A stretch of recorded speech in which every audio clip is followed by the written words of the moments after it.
Assalamualaikum warahmatullahi wabarakatuh. Salam semangat untuk seluruh sahabat demokrasi di manapun berada. Rakyat hanya dicari saat pemilu, sebuah renungan tentang demokrasi, kekuasaan, dan nasib rakyat. Setiap 5 tahun sekali kita memasuki sebuah pesta yang disebut demokrasi. Jalan-jalan dipenuhi baliho, media sosial dipenuhi janji, panggung-panggung kampanye berdiri di berbagai daerah. Para calon pemimpin datang menyapa rakyat, mendengarkan keluhan rakyat, bahkan tidak jarang turun langsung ke pasar, ke sawah, ke gang-gang sempit, dan ke rumah-rumah warga. Pada masa itu, rakyat seolah menjadi seorang raja.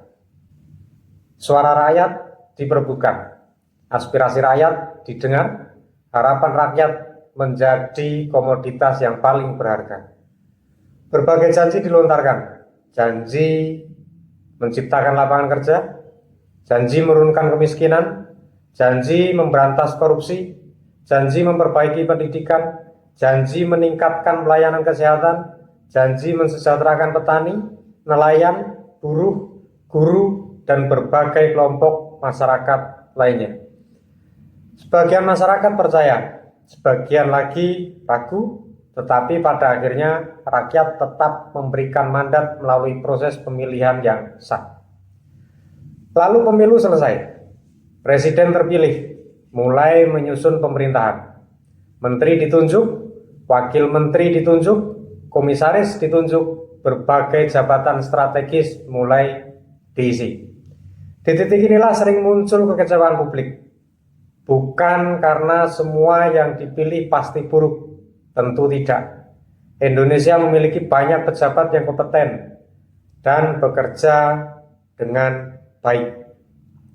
Namun yang sering dipertanyakan masyarakat adalah apakah seluruh pengangkatan benar-benar didasarkan pada kompetensi ataukah ada faktor kedekatan politik, jasa kampanye, maupun kompromi kekuasaan yang ikut mempengaruhi proses tersebut. Pertanyaan ini terus muncul karena masyarakat melihat masih banyak persoalan yang belum terselesaikan.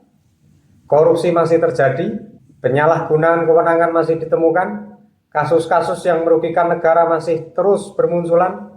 Akibatnya kepercayaan publik perlahan terkikis.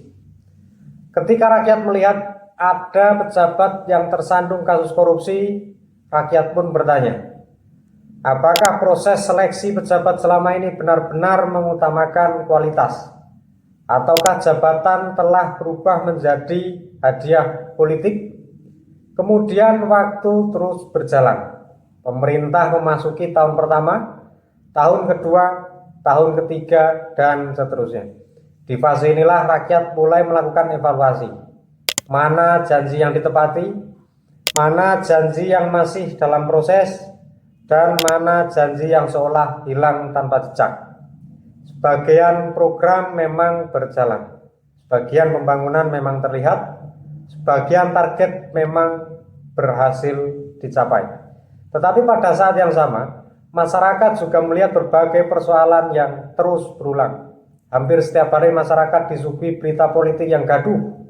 Kasus korupsi datang silih berganti, polemik penegakan hukum muncul tanpa henti, kontroversi pengangkatan pejabat menjadi perdebatan, konflik antara elit politik terus menghiasi pemberitaan. Akibatnya, rakyat seperti menonton sinetron yang tidak pernah tamat. Babaknya berganti, tokohnya berganti, tetapi jalan ceritanya sering terasa sama. Yang berubah hanya nama wajahnya. Sementara itu, masyarakat juga mulai mempertanyakan berbagai kebijakan yang dianggap kurang diterima oleh sebagian publik. Bukan berarti seluruh kebijakan tersebut pasti salah. Pemerintah tentu memiliki alasan, kajian, dan tujuan di balik setiap keputusan. Namun yang menjadi persoalan adalah sebagian masyarakat merasa dampak yang mereka rasakan lebih besar daripada manfaat yang dijanjikan. Salah satu yang paling ramai adalah polemik mengenai tabungan perumahan rakyat atau TAPERA. Program ini bertujuan membantu pembiayaan perumahan bagi masyarakat. Namun banyak pekerja mempertanyakan mengapa di tengah kondisi ekonomi yang belum sepenuhnya pulih, mereka kembali harus menghadapi potongan penghasilan tambahan. Penolakan datang dari berbagai serikat pekerja, asosiasi pengusaha, hingga sejumlah pengamat ekonomi yang menilai kebijakan tersebut berpotensi menambah beban masyarakat. Belum selesai perdebatan mengenai TAPERA, masyarakat kembali dihadapkan pada pembahasan mengenai kenaikan tarif pajak pertambahan nilai atau PPN menjadi 12%. Pemerintah menjelaskan bahwa kebijakan tersebut bertujuan memperkuat penerimaan negara dan merupakan amanat undang-undang harmonisasi peraturan perpajakan. Namun bagi sebagian masyarakat dan pelaku usaha, wacana tersebut menimbulkan kekhawatiran akan meningkatnya harga barang dan menurunnya daya beli. Di sektor ekonomi digital, pemerintah juga mulai melakukan penetapan terhadap aktivitas usaha berbasis internet. Muncul pembahasan mengenai nomor induk berusaha atau NIB bagi pelaku usaha digital, termasuk kreator konten yang menjalankan kegiatan usaha secara komersial.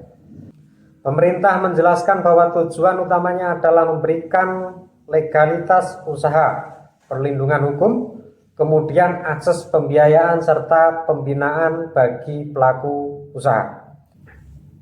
Namun di sisi lain berkembang anggapan bahwa kebijakan tersebut menjadi langkah awal perluasan basis perpajakan terhadap ekonomi digital sehingga memunculkan berbagai perdebatan di masyarakat. Perhatian publik juga sempat teruju pada kebijakan perpajakan terhadap pedagang online. Pemerintah beralasan bahwa perlakuan perpajakan perlu dibuat lebih adil antara pelaku usaha konvensional dan pelaku usaha digital. Namun sebagian pelaku UMKM khawatir kebijakan tersebut justru akan menambah beban administrasi dan biaya usaha mereka. Kontroversi lain muncul ketika pemerintah menegaskan kewajiban pembayaran royalti lagu dan musik di ruang publik komersial.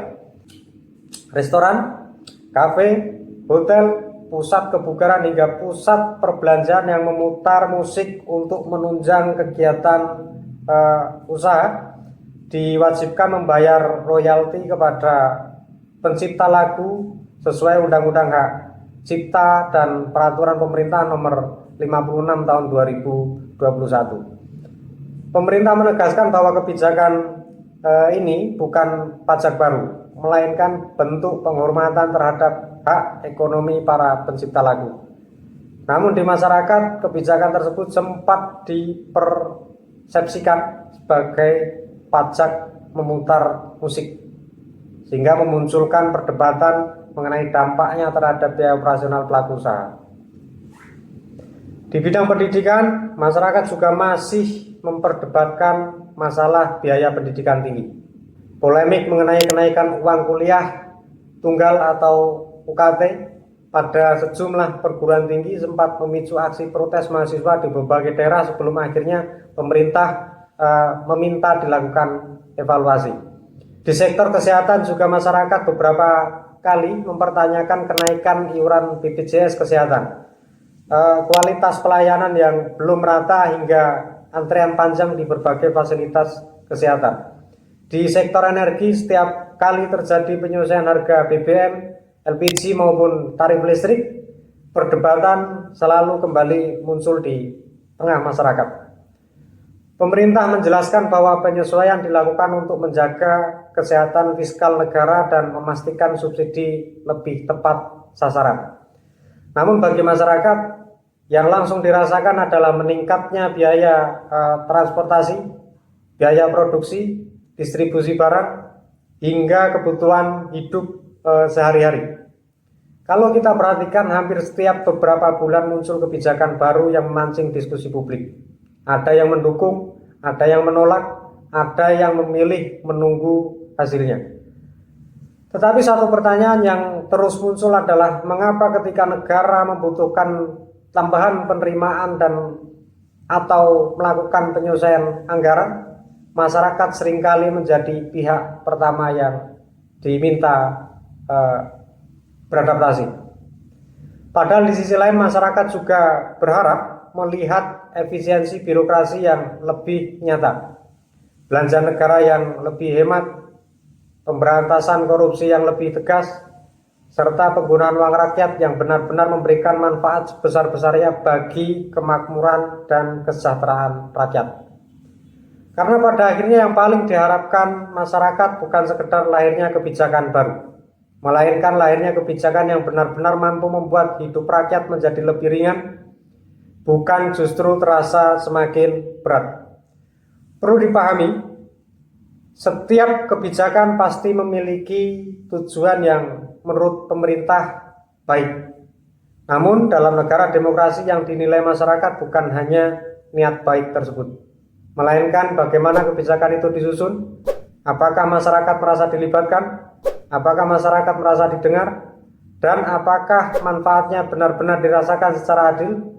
Lalu kita masuk pada persoalan lain yang tidak kalah penting, yaitu peran partai politik. Secara teori, partai politik adalah jembatan antara rakyat dengan negara. Partai politik seharusnya menjadi saluran aspirasi masyarakat. Partai politik seharusnya menjadi alat perjuangan rakyat. Partai politik seharusnya menjadi pengawas kekuasaan. Tetapi, mengapa banyak masyarakat merasa tidak lagi memiliki wakil? Mengapa banyak rakyat merasa suaranya hanya dicari saat pemilu? Mengapa setelah pemilu selesai rakyat kembali merasa sendiri? Sebagian masyarakat melihat bahwa pertarungan politik hari ini lebih sering berkisar pada perebutan kekuasaan. Siapa mendapat kursi, siapa mendapat jabatan, siapa mendapat pengaruh, siapa mendapat dukungan, sementara persoalan rakyat sering tenggelam di tengah hiruk-pikuk kepentingan elit. Partai yang satu sibuk mempersiapkan pemilu berikutnya. Partai yang lain sibuk menjaga posisi politiknya. Ada yang memilih diam, ada yang memilih untuk mencari aman. Ada pula yang hanya bersuara ketika menguntungkan secara politik bagi partainya. Akibatnya muncul pertanyaan yang sangat mendasar bagi kita atau dari kita para masyarakat. Jika semua pihak sibuk memperjuangkan kepentingannya sendiri, lalu siapa yang benar-benar memperjuangkan kepentingan rakyat? Pertanyaan ini semakin kuat ketika kondisi ekonomi dirasakan semakin hari semakin berat. Harga kebutuhan pokok naik, biaya hidup meningkat, biaya pendidikan masih menjadi beban, biaya kesehatan masih menjadi kekhawatiran, harga rumah semakin sulit dijangkau, lapangan pekerjaan berkualitas belum tersedia bagi semua orang. Sementara itu rakyat juga melihat gaya hidup sebagian pejabat yang dianggap jauh dari realitas kehidupan masyarakat. Mobil dinas mewah, fasilitas lengkap, gedung megah, perjalanan dinas besar, gaji dan tunjangan juga besar. Semua itu tentu memiliki dasar aturan. Namun persoalannya adalah soal empati. Ketika rakyat sedang kesulitan, rakyat ingin melihat pemimpin itu mendengar kesulitan yang dirasakan oleh rakyat dan mengimplementasikannya ke dalam sebuah peraturan yang dapat menjadi solusi nyata bagi rakyat. Sehingga ketika rakyat diminta berhemat, rakyat ingin melihat pejabat juga memberikan contoh penghematan serta kontribusi nyata dalam berbagai kebijakan yang dapat menghasilkan dampak positif bagi seluruh rakyat. Ketika rakyat diminta berkorban, rakyat ingin melihat pengorbanan itu juga dilakukan bersama-sama, termasuk oleh para pejabat-pejabat kita. Karena kepercayaan publik tidak dibangun dari pidato. Kepercayaan publik dibangun oleh keteladanan. Rakyat tidak menuntut pejabat hidup miskin. Rakyat juga tidak menolak pejabat mendapatkan fasilitas yang wajar. Tetapi rakyat ingin melihat kesederhanaan, kejujuran, keberpihakan, dan yang paling penting hasil kerja nyata. Sebab pada akhirnya kekuasaan dalam negara demokrasi berasal dari rakyat. Jabatan berasal dari rakyat, anggaran berasal dari rakyat, pajak berasal dari rakyat. Maka sangat wajar apabila rakyat meminta pertanggungjawaban. Sangat wajar apabila rakyat mengkritik, sangat wajar apabila rakyat bertanya. Karena kritik bukan ancaman bagi demokrasi. Justru kritik adalah tanda bahwa demokrasi kita masih hidup. Dan di bagian akhir saya ingin mengajak kita semua untuk merenung. Jangan pernah takut untuk bersuara, tetapi gunakan suara itu dengan bertanggung jawab. Jangan pernah berhenti mengawasi kekuasaan, tetapi lakukan dengan data dan fakta. Jangan pernah kehilangan harapan terhadap negeri ini, karena perubahan tidak lahir dari keputusasaan. Perubahan lahir dari keberanian warga negara yang terus peduli.